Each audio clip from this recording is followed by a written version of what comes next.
Good morning and welcome to Ask the Expert. I'm Joe Taylor.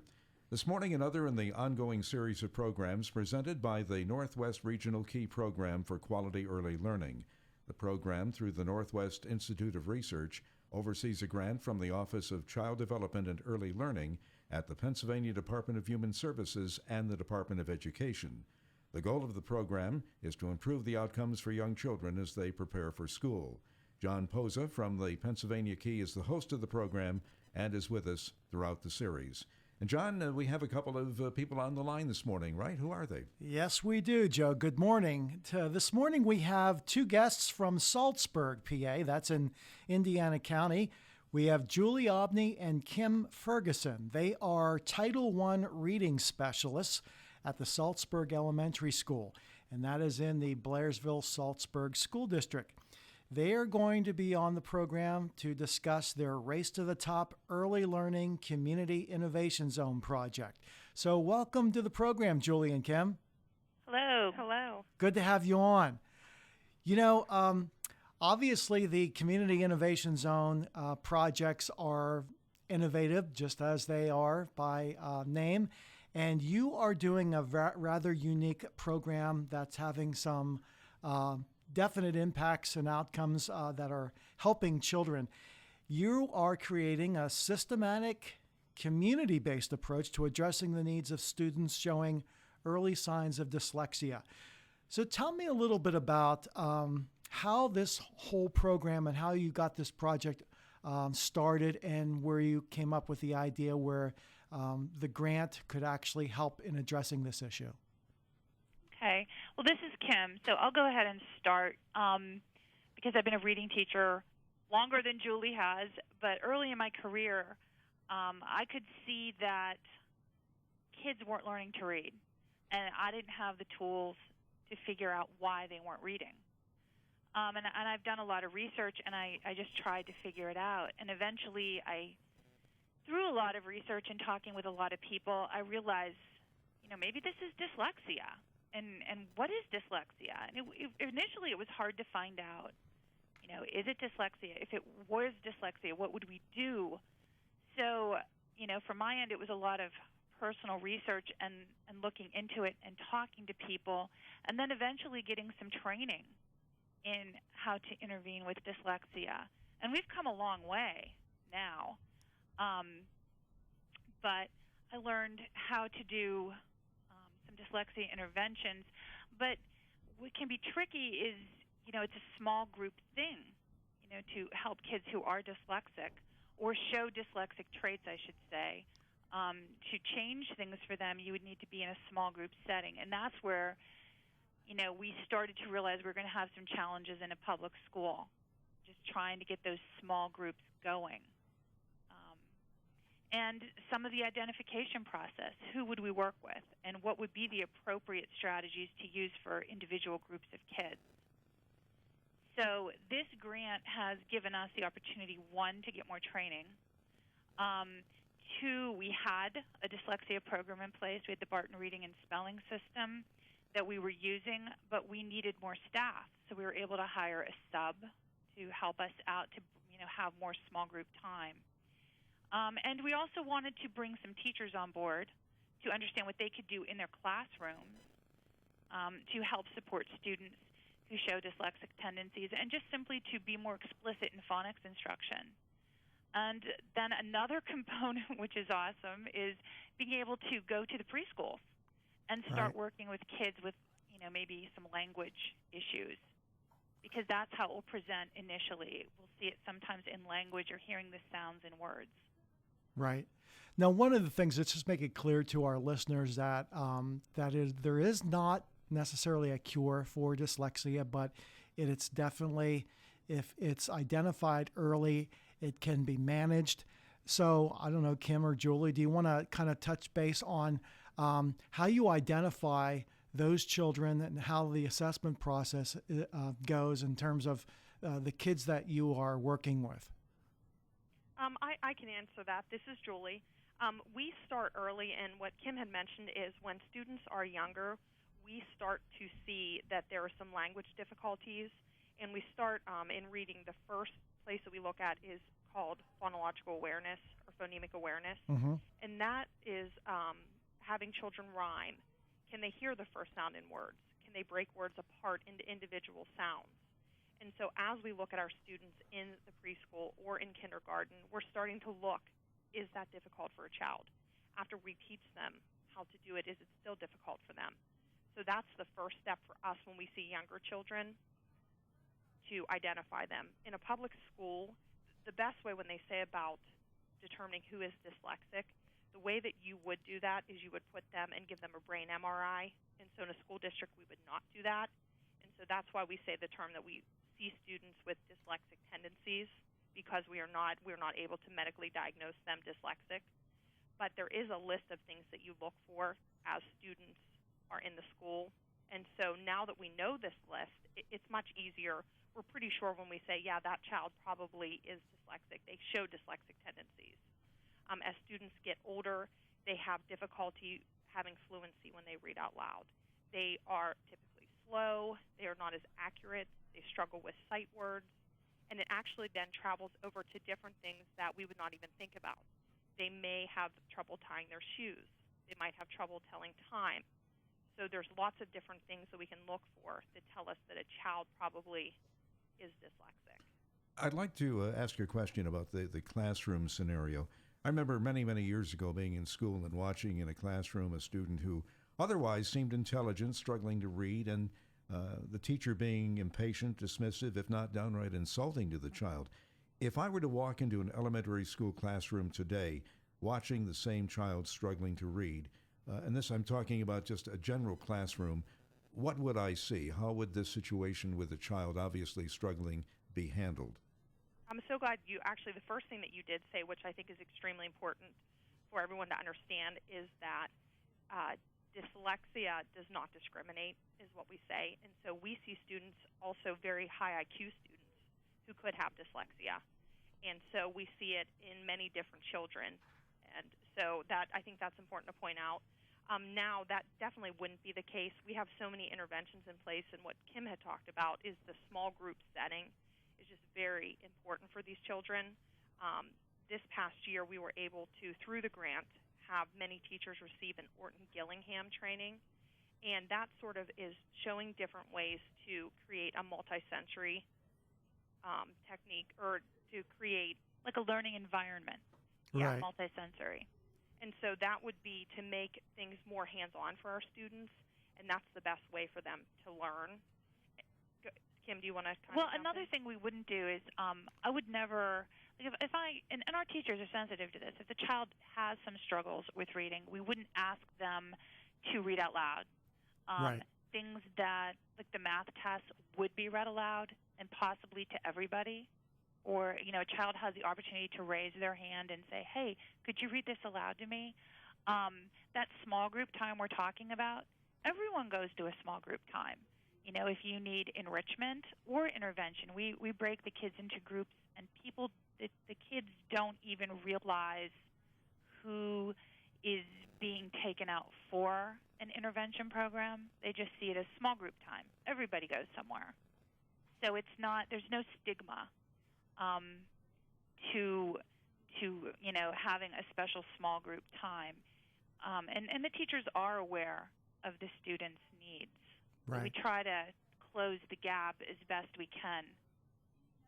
Now, under the program, through the Community Innovation Zone grant, you're working and doing your project through a what we call a P through 3 continuum, and of course that's from actually starting with working with families prenatally, even before they're actually in preschool, but then following these children and creating a program and a protocol in your program that works with the children all the way through first, second, and third grade. So tell me about the plans that you have for your dyslexia outreach in terms of working with those children through that continuum.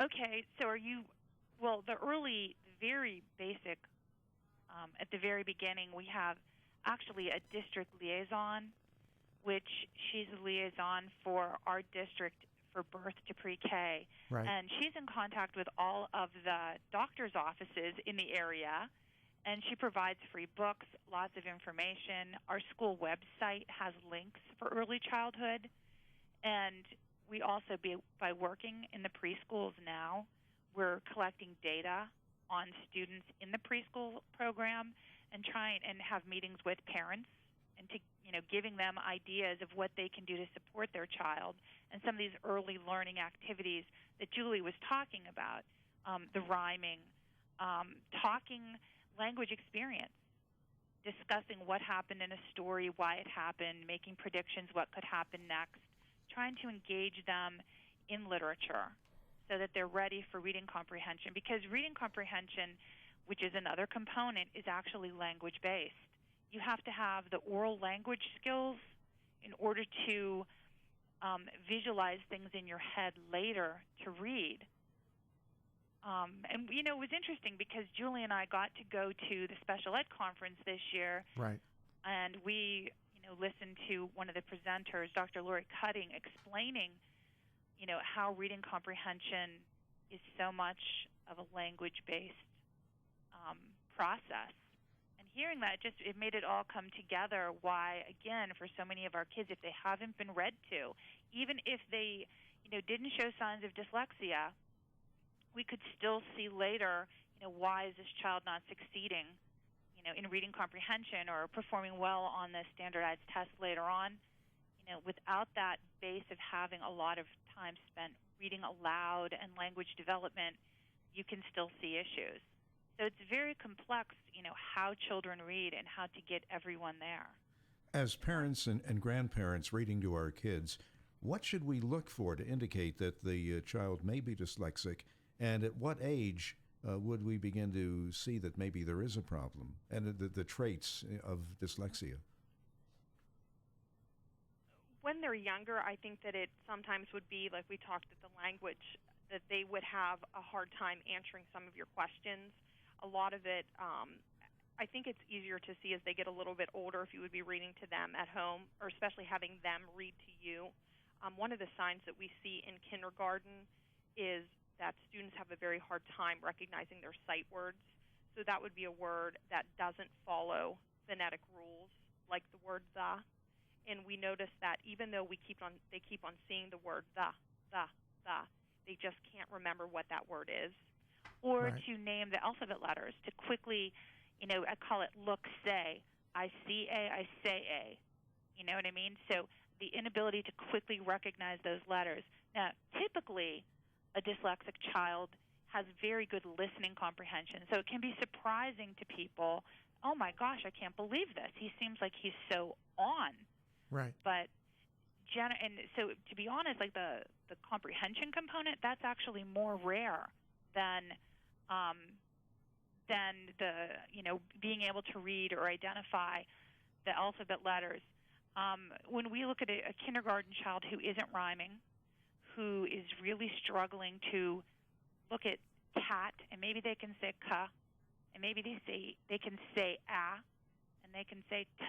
But when they look at the whole thing together, they can't put the ka, at.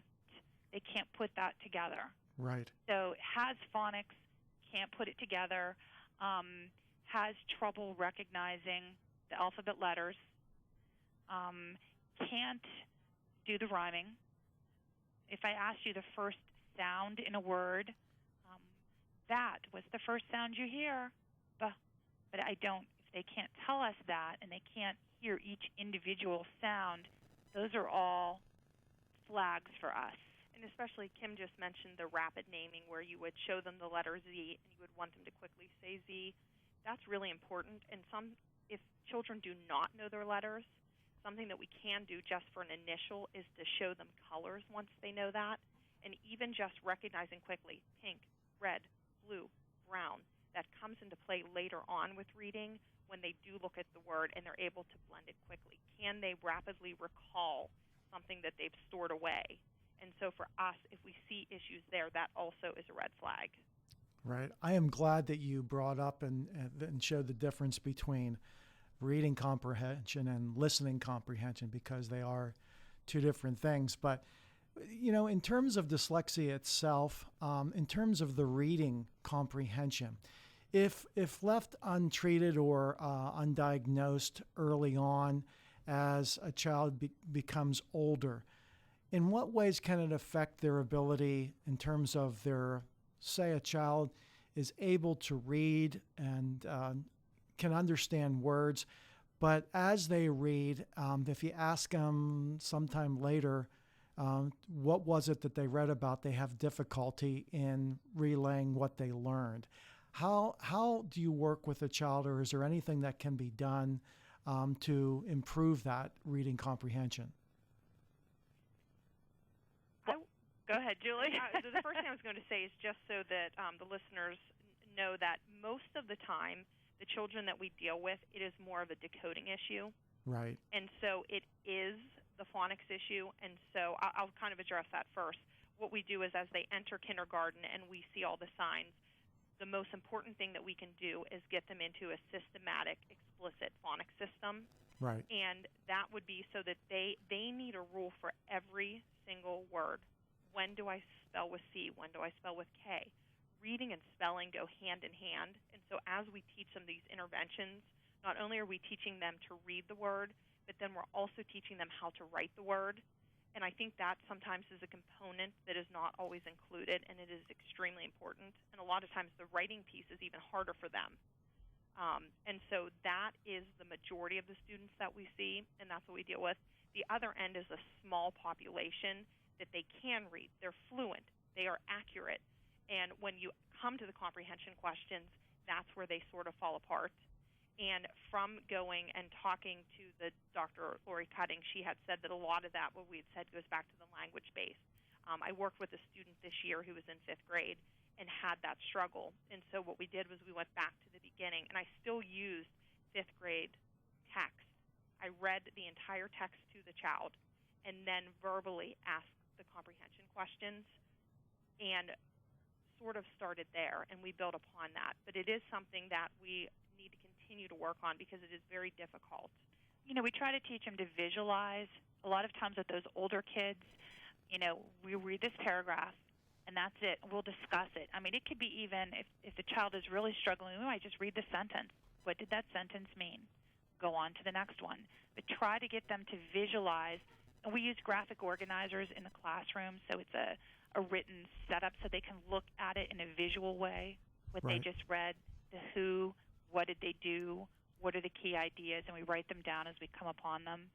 So those are strategies. Right. Something I just want to mention for parents who could be listening, and dyslexia is not rare. It's the most common learning disability. And if you were looking for support beyond this radio program, a source to go to would be the International Dyslexia Association. You'll find them online, and they'll give you lots of information about dyslexia. And you'll see that International Dyslexia recommends an Orton-Gillingham-based intervention, and that's pretty important. There's one called LIPS by Linda Mood Bell, but that's the only other one which is not of the Orton-Gillingham world that they recommend. So as parents are looking for support, I would use them as a resource for how to look at how can I help my child. And as you look for other support, you would want to look at that. Is dyslexia something that a child can simply outgrow, or does it always require intervention? Well, it's on a continuum. Dyslexia is a continuum. No, you wouldn't outgrow it. It's hereditary. Likely a parent is dyslexic. It's in your family somewhere, and it's usually a near relative. But it can be subtle, and a parent may not even realize they read differently. If you have like a very strong working memory, you could be looking at words as pictures that you've memorized, and now you're using like clues in the text to figure out the unknown words. So someone with a really strong working memory has the ability to almost photograph all the words and learn them. But they could have a child who doesn't have the ability to photograph all those words. So dyslexia is a lifelong condition, but it can be remediated to the point where the child doesn't seem different from the other children in how they read. Though, as Julie said, they're going to have different strategies for how they're reading. Like for most of us, we have no idea why these are the words. We just know them. I see it, I know it. Right. But they may have to think to themselves.